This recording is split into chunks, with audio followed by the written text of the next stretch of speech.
What is good, Tesla family? It's Ray J back with another video, and this one wants to talk about what's going on with Tesla stock as we have some very bad news that just came out as we have a big downgrade from Wells Fargo. I'm going to break down why this is very big for Tesla and why Tesla is sinking in the pre-market so far. I'm also going to talk about SPY and a couple of other tickers, but let me first say that I am not a financial planner. Take nothing I say as financial advice. And also, if you guys can, please check out the Moo link, which is down below and in the description. If you sign up for Moomoo, the link down below, and deposit $100 into the account, you are guaranteed 5 free stocks. If you deposit $1,000, you're guaranteed up to 15 free stocks, and the offer ends very soon. Anyways, unfortunately, guys, although Tesla does have technical analysis that can work for it at least intraday, unfortunately, something big is happening to the share price. As of recent, for the last 1.5 weeks, it has been extremely reactive to the news that comes out, and that's making it very difficult to predict what it's going to do on a day-to-day basis when I make my previous day predictions. But intraday, it is easier to read intraday, and I just wanted to say that despite the fact that Tesla did show potential to try to bounce yesterday, some horrible news came out, and that's causing the share price to sink. I'll be talking about that in just a couple of minutes before I break down these charts. Let's first go over some data. For today, for the overall market, watch for some volatility at 11:30 a.m. Eastern Standard Time at 1 p.m. We have the 17-week bill auction coming out at 11:30, and then we have the 30-year bond auction coming out at 1 p.m. Eastern Standard Time. So for Wednesday, make sure you watch and see how things go. Today is Wednesday, by the way, March 13th. So watch for volatility at those times. For earnings, we just had Dollar Tree and Petco. I'm just going to be very brief with this. Dollar Tree has been shutting down a lot of their stores, and they missed on EPS, unfortunately. So they missed on EPS with $2.55 per share, and they are projected to close 600 more stores for the first half of the fiscal 2024 and 370 more over a period of a few years, along with 30 Dollar Tree outlets. So that's some bad news for them. That's why the share price is dropping, not the best of guidance. Petco, on the other hand, has a new Best Buy executive that's going to step in as an interim chief executive. And that is actually very, very important because the former CEO is going to be out. Now, that's big news. With that happening, earnings were actually meeting expectations, but there was a lot of positive remarks from many of these other officials. So that's some good news for them as sales did increase. So the share price is up thus far. Good for Petco. That's it for earnings for now. Let's just talk about some news before I break down Tesla. The market is continuing to fly, continuing to soar, but watch resistance for the S&P 500, the Nasdaq, Nvidia, and these other stocks. IBM is cutting about it's going to be cutting a part of its staff size because news is coming out that its marketing and communications divisions are going to be making some changes. Adidas warned that its North American sales will keep suffering as it continues to sell off its remaining Yeezy inventory, which is not the best of news for them. And we are going to be looking at a big change in their sales forecast, which could decrease, which is bad news for them.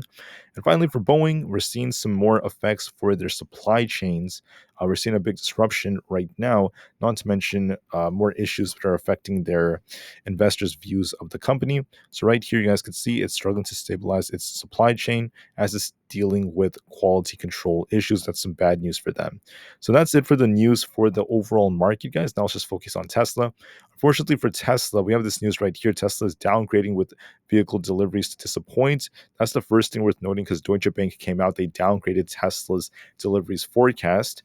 And then on top of this morning, Wells Fargo has downgraded their price target to Tesla to an underweight rating, saying Tesla will likely underperform compared to the market because of EV demand and other issues like that. And they're basically saying that their price target is now 125, down from 200. They're saying that they're more bearish on Tesla. There's going to likely be more downside coming, and they're giving investors lots of big warnings. There's also some news, and this came out right after Everscore has come out and said that the new cheaper Tesla EV is not going to ramp up until 2027, and they had decreased their targets for deliveries. So we're getting some bad news as well. Wedbush Securities' Dan Ives is maintaining an outperform rating, however, saying that Tesla should be okay with the 315 price targets.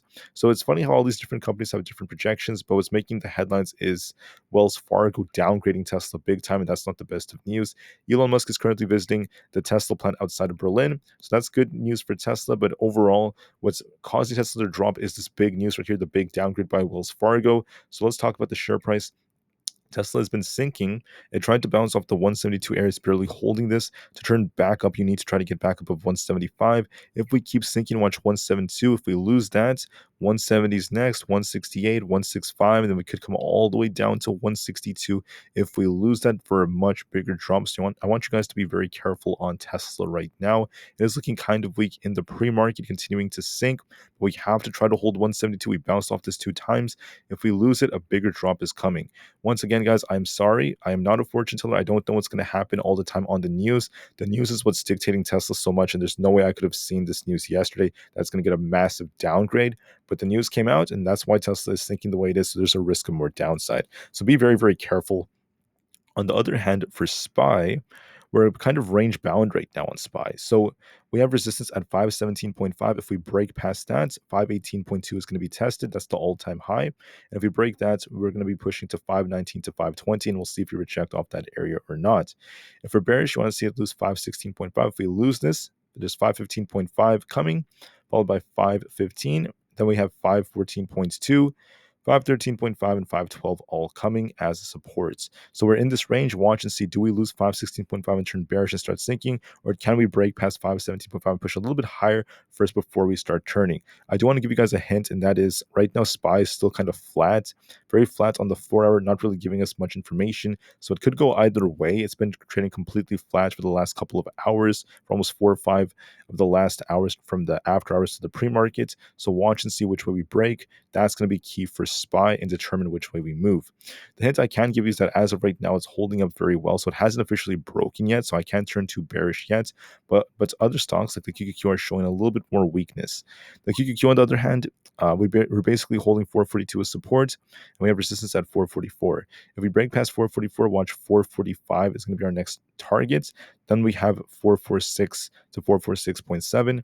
If we're bearish, we want to see it lose 442. If that fails us, we have these targets right here. Let me just show you what they are. The QQQ is basically going to be testing 441.15, 440, 438, and 436. Those are going to be our supports if we start turning downwards. Overall, the QQQ is still range bound, so watch and see which way we break. There is a bigger risk of this dropping, though, looking at our 4-hour, which is contracting, so it's looking a little bit weaker than SPY. So this does look a little bit like it favors downside a bit more, and that's partly because of Nvidia. But just to be safe, watch your confirmation, see if the QQQ loses 442 to start dropping.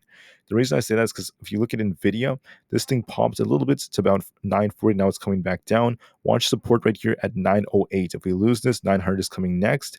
We have to hold 900. If we lose that, a bigger drop is going to be coming all the way down, in my opinion, to the 880 area. Because when you look at the 4-hour, if we lose 900, we're going to be coming all the way down to 893, then potentially 880, or even below that. To be bullish, you want to get back above 920 at the very least. If we break that, we have the high at 940 to break. If that breaks, 950 plus is coming. Overall, this is looking like it has a big bar, looking a little bit weaker on Nvidia. This does favor downside somewhat more. I do see 893 or below coming, so this looks a bit more bearish, which could be worse for the stock market. And last but not least, we have Aapl. Before I concluded this video, Aapl, in my opinion, is not looking as strong as before, but not looking too weak either. It's just kind of in the middle, completely range-bound price action besides this one little drop for about 3 days. So if we're bullish, it has to break 174 and start pushing. If we're bearish, you want to see it lose 172.5 and start sinking. Overall, I'm in the middle with Aapl, but I do want to note that there's a risk of downside if the market starts slowing. So be careful on Aapl. If we lose 172.5, we're going to sink to 170.9. If it breaks 174, 175 is next. We're range-bound, completely stuck in the middle. Watch and see which way it breaks. All right, so that's what I have to watch for the time being. There is a risk of some downside on these stocks, and I just want to warn you one more time to be careful on Tesla. It's showing some weakness. If we lose that 172 support, a bigger drop could be coming. Anyways, guys, the market's going to open, so I just have to conclude the video from here. Sorry, I can't show you guys Tesla again.